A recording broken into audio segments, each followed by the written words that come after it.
How many encounters should you run in a typical D&D adventuring day? As many encounters as make sense for the story and the situation going on in your world. Chapter 3 of the Dungeon Master's Guide describes the typical D&D adventuring day with the following passage. Assuming typical adventuring conditions and average luck, most adventuring parties can handle about 6 to 8 medium or hard encounters in a day. Many DMs read this and think that in order to run a typical D&D adventuring day, you should be running 6 to 8 medium or hard encounters in order for it to run smoothly. That's not what that sentence is saying. That's saying that characters can typically handle that many if that ends up how it's going to work out.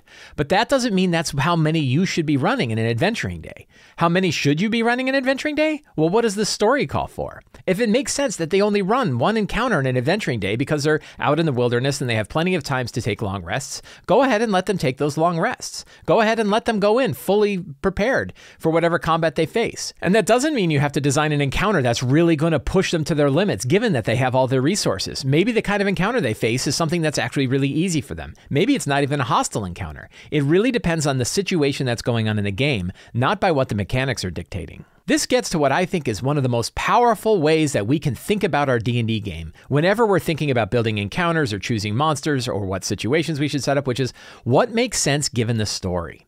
If we look at what's happening in the story itself, if we look at what's happening in the world, where the characters are and what kind of place that is and what would typically happen there, and we build our situations and our encounters around that, we don't have to worry about things like how many encounters in an adventuring day or how powerful the characters are at any given situation, or even how difficult some of those combats are going to be. In fact, if we look at the lazy encounter benchmark, the only time we really need to put it into play is if we're worried that things might get unintentionally deadly and we might wipe the characters out without realizing it. That's really the only time we should even be thinking about encounter math. What makes sense given the story can guide a lot of our prep when we're thinking about D&D. What makes sense given this situation, given the NPCs that are there, given what's going on, given what's happening in the rest of the story, what kind of monsters make sense for the situation that they're in? Are they hostile? Are they not? What kind of patrols do they go on? Or maybe they don't go on patrols at all. If you look at a dungeon and you think, well, this part of the dungeon is completely uninhabited for thousands of years, it's not likely they're going to run into a few orcs there. But could they run into some ancient skeletons that only animate when they sense the life force that's around them?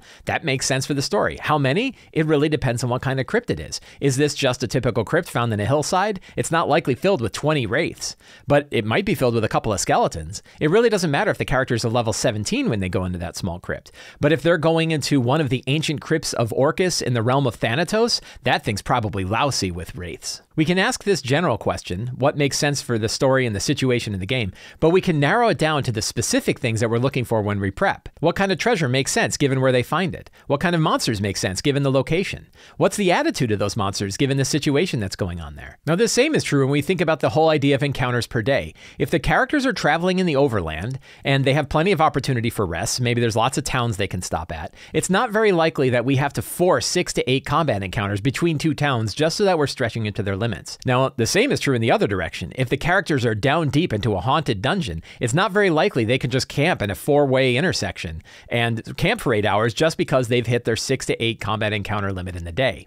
Now, there's lots of ways we can tune this. If we say like, well, we want to give the characters opportunities to rest that they might not normally have, maybe they find a safe room. Maybe they find some chamber of this dungeon that has a holy font in it, and it's the only room in the dungeon where they can possibly sit by and rest and make sure that they can actually get a long rest.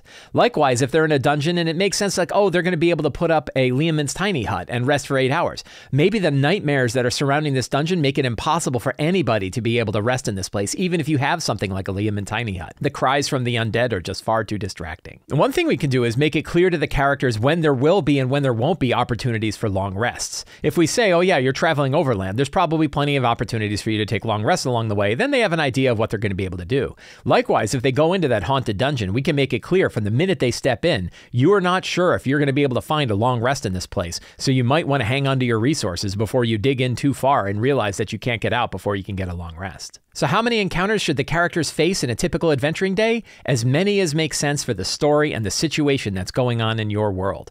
Don't worry too much about stretching them to their limits. Don't worry about the attrition of their resources and making sure that they're facing an exactly right balance challenge.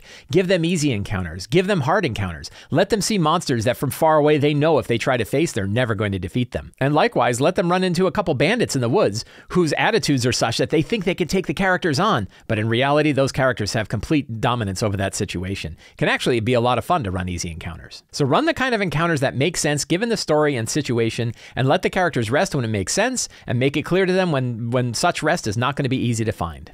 I hope you found this video useful. If you did, consider subscribing to the Sly Flourish newsletter, where you get a weekly D&D related article sent to your inbox every week, along with a free adventure generator PDF. You can also support me directly on Patreon. Patrons of Sly Flourish get access to the City of Arches sourcebook, a bunch of exclusive adventures, a dedicated Discord channel, and the monthly Patreon Q&A. You can also pick up my books, Return of the Lazy Dungeon Master, The Lazy DM's Companion, and The Lazy DM's Workbook, all in beautiful print versions at the Sly Flourish bookstore. You can find links to all of this in the show notes below.